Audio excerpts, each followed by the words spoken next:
احسان جتلانے والے کے بھی عمل اللہ تعالیٰ قبول نہیں کرتا. دلیل سورہ بقرہ 264 بھی ہے. پھر اسی طرح ایک حدیث بھی ہے, اللہ کے رسول صلی اللہ علیہ وسلم نے فرمایا احسان جتلانے والے کا نہ فرض قبول ہوتا ہے نہ نفل. سلسلۃ الصحیحہ میں یہ حدیث موجود ہے. احسان جتلانے والے کا نہ اللہ تعالیٰ فرض قبول کرتا ہے نہ نفل قبول کرتا ہے. دیکھیے کھلانے والا تو اللہ ہے, رزق دینے والا اللہ ہے, رائٹ. لیکن اگر وہ کام اللہ تعالیٰ ہمارے ذریعے سے کرایا, مطلب اگر اللہ ہم کو مال دیا, ہم کسی غریب کو دے دیے, کسی کو کوئی مدد کر دیے, لیکن کرتے کیا ہم آپس میں اگر کبھی جھگڑا ہوا نا, لڑائیاں گالیاں گندی باتیں بعد میں نکلتی ہے, سب سے پہلے نکلنے والا جملہ یہ ہوتا ہے کہ ارے ہم دیے جی تمہارے کو, ہم دیے, ہم کرے تھے جی تمہاری مدد, تم کیا تھے ہمارے پاس بھیک مانگتے ہوئے آئے تھے, ہم نہیں دیے تو تم کہاں رہتے تھے, ہم سپورٹ نہیں کرے تو آج تمہاری کیا حالت ہوتی تھی. لوگوں کو بھی بولتے اس کو کیا تھا میاں, ہم کرے اس کو, ہم دیے, میں یہ کرا میں وہ کرا, آج جا کے یہ. اس طرح کسی کو کچھ دے کے احسان جتلائیں, اللہ تعالیٰ اسے لوگوں کی عمل قبول ہی نہیں کرتا. رزق دینے والا اللہ, لیکن اللہ اگر وہ رزق ہمارے ذریعے سے دینے لگا رہا تو ہم کو خوش ہونا. اصل میں اللہ مجھے چن لیا تو ایک نیک کام کے لیے بول کے ہم خوش ہونا, لیکن ہم کیا سمجھتے نہیں نہیں میں کرا میں ہوں. یہ چیز احسان جو جتلاتے ہیں اللہ ان کے عمل کو قبول نہیں کرتا. یہ بہت بہت بہت بڑا گناہ ہے. اس سے بھی کیا ہے اپنے آپ کو روکنے کی ضرورت ہے. ٹھیک ہے. اچھا, اور ایک چیز کیا ہے, تنہائی کی ناپاکی. ابن ماجہ کی روایت, اللہ ان کے عمل قبول نہیں کرتا, برباد ہو جاتا ہے ان کا عمل جو تنہائی میں ناپاک رہتے ہیں, یعنی حرام کام کرتے ہیں, گندے کام کرتے ہیں, گناہ کام کرتے ہیں. کون سے حدیث سناتا ہوں. اللہ کے رسول صلی اللہ علیہ وسلم نے فرمایا ایک آدمی آئے گا کل قیامت کے دن پہاڑ کے برابر نیکیاں, پہاڑوں کے برابر نیکیاں لے کے آئے گا, لیکن اللہ تعالیٰ ان کو ہوا کے ذرات کی طرح, ایک دھول کی طرح اڑا دیتا.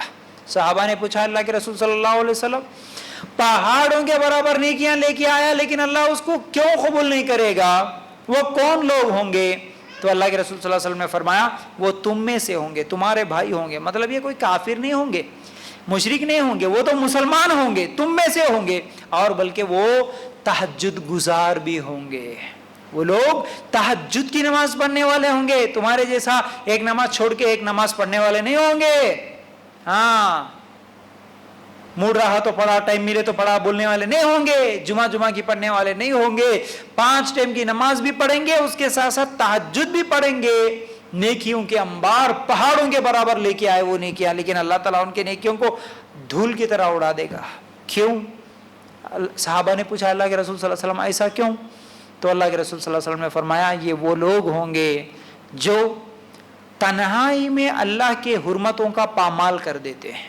مطلب اللہ جن چیزوں کو حرام کر دیا ان چیزوں کو حلال کر لیتے ہیں اکیلے میں رہ, جب تنہائی میں اکیلے میں, لوگوں کے سامنے دینداری, لوگوں کے سامنے نمازی, لوگوں کے سامنے پردہ, لوگوں کے سامنے اچھی اچھی باتیں, لوگوں کے سامنے حلال کمائی کی باتیں, لیکن کوئی نہیں دیکھ رہا. حرام کمائی بھی کر لیتا, کوئی نہیں دیکھ رہا. سود بھی کھا لیتا, کوئی نہیں دیکھ رہا. موبائل میں کیا ہے گندی چیزیں بھی دیکھ لیتا, کوئی نہیں دیکھ رہے. ماں باپ نہیں دیکھ رہے.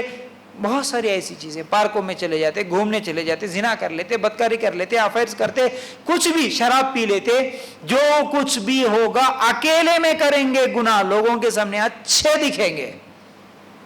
اب یہاں ہم کو کوئی بولنے والا نہیں, کوئی دیکھنے والے نہیں ہے نا, بلکہ اکیلے اپنے آپ کو اکیلا پر محسوس کرتے ہیں تو تب گناہ پہ گناہ کر لیتے, اللہ کے حرام کردہ چیزوں کو اپنے اوپر حلال کر لیتے ہیں.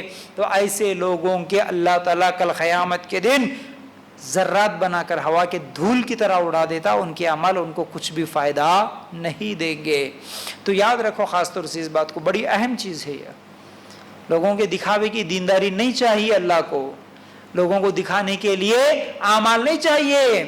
دکھاوے کے لیے تو سب کے سامنے, ایسے تو کتنے لوگ ہوں گے جو اجتماعات میں جاتے ہیں, کئی ایسی تنظیمیں ہیں, کئی ایسی جماعتیں ہیں, کئی ایسے لوگ ہیں, بلکہ لوگ ایسے بھی ہیں جو تقاریر کرتے ہیں, بڑے بڑے باتیں کرتے ہیں, مسجدوں کے عالم, مشہور نام, باجیاں, سسٹرز پتہ نہیں کیا کیا چیزیں ہیں، بڑی بڑی اچھی اچھی باتیں بولتے ہیں، دین کی باتیں بولتے ہیں، لیکن کبھی ان کی صحبت میں رہ کے دیکھو، کبھی ان کے پرسنل معاملات پہ غور کر کے دیکھو، تھوڑا قریب جا کے دیکھو ان کے، ہاں دکھاوے کی چیزیں دیکھنے میں اچھی لگ رہی، بول رہے اچھا، کام اچھا دکھ رہا، یہ تمام چیزیں نہیں، پرسنل زندگی میں بھی کبھی جھانک کے دیکھو، حرام کھا کے، لوگوں کا ڈبا کے،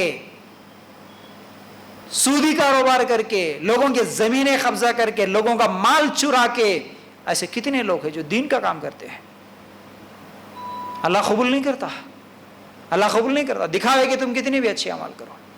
اس لیے کسی کے چند چیزوں کو دیکھ کر ظاہری طور پر کہ ہم ان کی یہ گارنٹی دے دیں کہ انہوں بہت اچھے ہیں، بہت بڑی غلطی ہے۔ جب تک ان سے گہری صحبت نہ کر کے دیکھو، تعلقات گہرے نہ رکھ کے دیکھو، ورنہ کتنی ایسی جماعتیں ہیں جو بڑے اچھے اجتماعات بھی کرنا، یہاں جانا وہاں جانا سب رہتا، فجر میں اٹھ کے نماز نہیں پڑھتے، بولنے والے نماز نہیں پڑھتے، تقریر کرنے والے فجر کی نماز نہیں پڑھتے، مسجد کا امام نہیں پڑھتا فجر کی نماز، ایسے کتنے لوگ ہیں؟ دیکھو کبھی پوچھ کے دیکھو، بولنے والے عالموں سے کبھی پوچھ کے دیکھو، جتنے تقریراں کرتے بیاناں کرتے، باجی تمہاری کی مہینے میں کتنے نمازاں ہوتے ذرا پوچھ کے دیکھو، فجر کی نماز کتنی چھوٹتی ذرا پوچھ کے دیکھو، جب معلوم ہوتا حقیقت۔ جس کی فجر ہی نہیں ہوتی اس کی دین کیا ہے؟ جس کو فجر چھوڑتے ہوئے ڈر نہیں لگتا، بلکہ ان کے پیچھے ٹائٹل ہوتا عالمہ فلاں مدرسے کے، نہیں پڑھتے فجر کی نماز، تنہائی میں پوچھنے والا کون ہے بھائی؟ اللہ ایسے لوگوں کی عمل قبول نہیں کرتا، یاد رکھو۔